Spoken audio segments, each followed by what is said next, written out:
Hello, हे जे decoration आहे ते गणपती बाप्पा येणार त्याच्या आदल्या दिवशीचं आहे. म्हणजे आम्ही रात्री 10ला स्टार्ट केलेलं आणि 1:30-2 वाजलेले डेकोरेशन करायला. कारण खूप वेळ गेला डेकोरेशन करायला. तर खूप छान असं डेकोरेशन झालेलं. दुसऱ्या दिवशी बाप्पा फायनली घरी आले आणि छान असं त्यांचं स्वागत केलं. आरू, ध्रुव आणि हे गेले होते बाप्पांना घेऊन यायला. तर बघा बाप्पांची मूर्ती किती सुंदर आणि छान दिसते. त्यांच्याकडे पाहतच राहावं असं वाटते. पूजा वगैरे करून झाली आणि त्यानंतर हा दुसऱ्या दिवशीचा व्हिडिओ आहे जो की मी शूट केलेला आहे.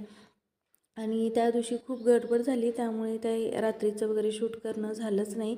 आणि पहिल्या दिवशी मोदक जे आणले होते ते पेढ्यांचे आणले होते, सेम मोदक टाईप होते ते.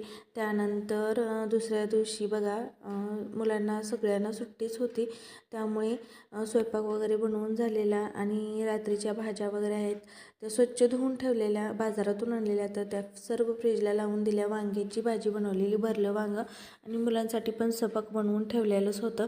त्यानंतर इकडे माझी आता देवपूजा करणं सुरू आहे, म्हणजे ऑलमोस्ट झालेली आहे. धूप वगैरे लावून आता पूजा झालेली आहे. तर इकडे आता बाप्पांची पण आरती करून घ्यायची होती तर ती करून घेतली. त्यानंतर बाप्पांची पण पूजा झाली. त्यानंतर डिरेक्टली संध्याकाळी व्लॉगला शूट केलं, कारण आज गौराई येणार. आमच्या घरी तरी गौराई नाहीत, पण ताईंच्या घरी गौराईचं आगमन झालं तर तिथे आम्ही गेलो. त्यानंतर घरी आलो, हळदी कुंकू करून आलोत आणि घरची आरती केली. तर खूप छान आणि सुंदर छान वाटत होतं. बाप्पा आल्यानंतर तर प्रसन्नच वाटतं.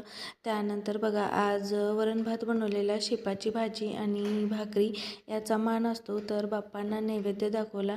अशा पद्धतीने शेपूची भाजी केली आणि बाप्पांना खाऊ घातलं. त्यानंतर वरण भात पण बनवलेला, डाळीला काही म्हणजे वरणाला काही फोडणी वगैरे दिलेली नव्हती. तर अशा पद्धतीने छान सुंदर पूजा करून घेतली आणि खूप छान